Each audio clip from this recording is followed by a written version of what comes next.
exploring the integration of e-wallets as super apps for enhanced users' experience and market dominance.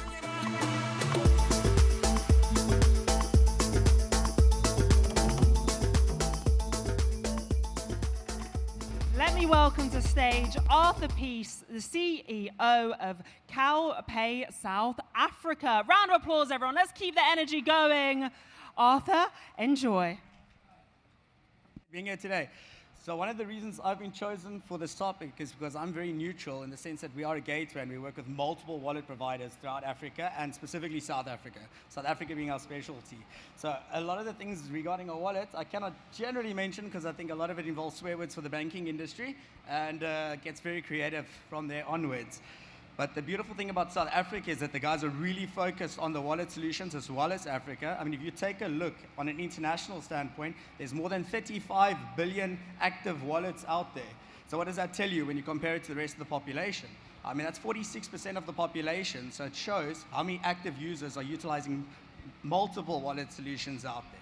So what we're trying to do specifically in South Africa is partner up with multiple wallet providers, so effectively becoming a switch for them to allow more of an open banking system or open wallet solution within the closed loop, the little closed loop environments there. And that's where blockchain comes into this whole factor. So blockchain encourages and allows that, especially with the tokenization of currencies, such as the ZAR, USD, etc. So what we've set up now is we've got an endeavor with a few under NDA, so I can't really mention any names here, where we are utilizing the tokenization of ZAR. We are looking at South African Reserve Bank approval and etc. in order to get this across the board, across multiple wallets. So basically to allow the consumers to be able to do so much more with their money. I mean, what is the biggest thing about the wallet, specifically in South Africa? It's the same reason that voucher solutions are so popular in South Africa. Why? Because it caters for the unbanked and the foreign nationals within our nation that cannot get bank accounts, that do not have access to cards or credit cards, etc., but still want to be able to have a safe place of storage for their money. I mean, an individual in South Africa would much rather walk around with 1,000 Rand in vouchers than 1,000 Rand in cash. Why? Because they feel safer. I mean, nobody wants to walk around that in the certain areas and neighborhoods. So what we're encouraging is digitizing this. So effectively partnering up with the voucher solutions by giving them this wallet solution in order to give them a safe place of storage for the consumers. This opens up the market, specifically for the gambling guys, for the individuals that do not have bank accounts, that do not have access to, well, the same things that we do generally, to be honest there. So that is the beautiful thing about vouchers and where we're heading there with the tokenization of the EZAR and with working with different wallet providers within South Africa. So the whole purpose that we've gone on this venture is specifically to assist within the lower LSM regions. As I just said, giving the consumer that safe place of storage. But what is the issue that we sit with wallet providers? Well, we don't trust them. So there's an individual sitting with a TPP or an aggregated account that's sitting with multi millions that can disappear on you at any given second. So that is why we've partnered up with the multiple guys in order to set up a system whereby no one individual, no one key individual has got access to all those funds. So we do have that safe place of storage for those individuals. I mean, you can let's just look at what's happening within the crypto realm, to be honest. How many oaks are losing everything with that in that industry? So how do we create that security factor?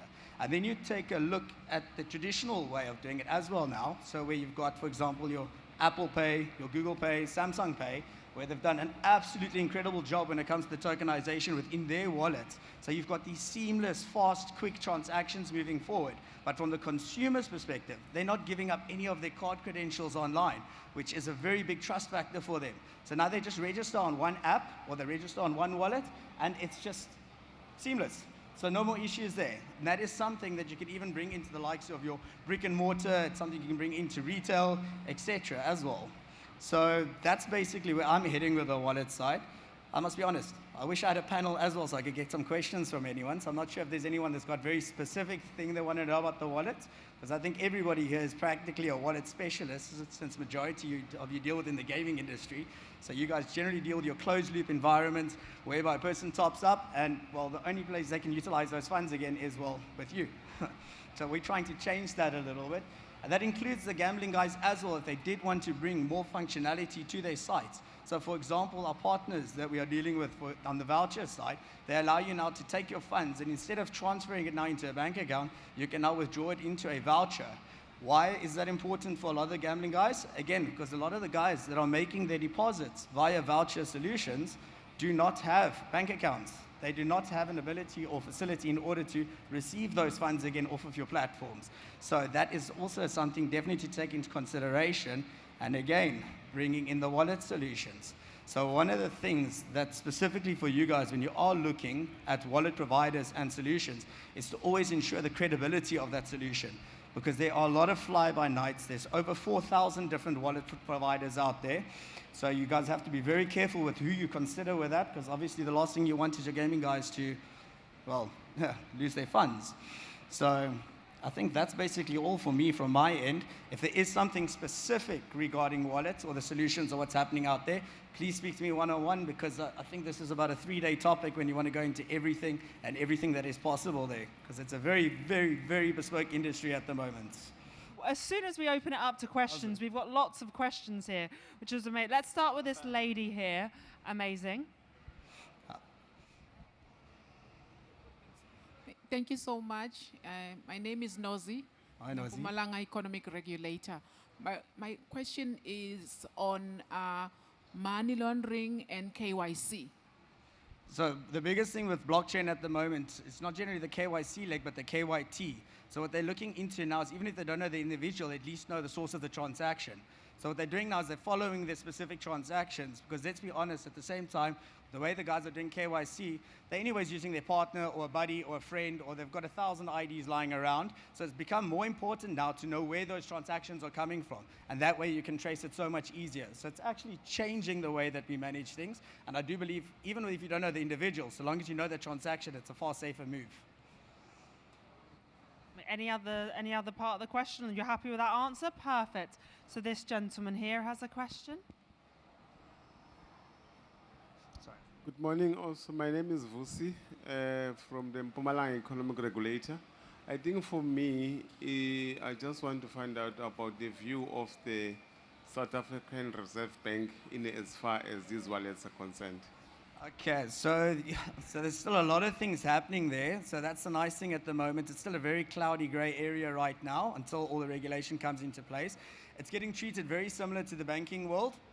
So I don't know if you noticed, a lot of the banks have also launched and issued their own wallets. It's just to make it a more seamless way for people to onboard and again have that safe place or that place to store their funds at the end of the day.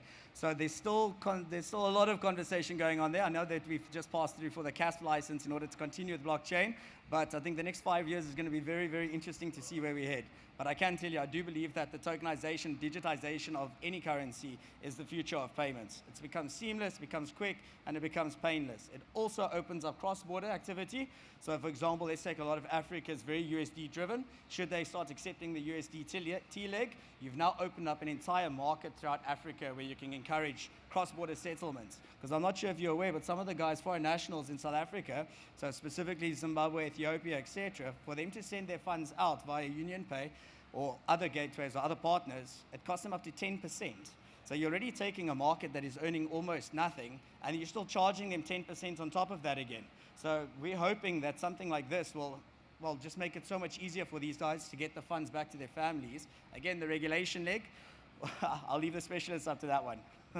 I love how bullish everyone is here in Africa. It's really exciting times, so it's great to hear. Is there any other questions out there for Arthur?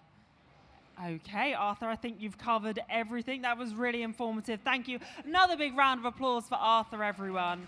Thank you. That was great.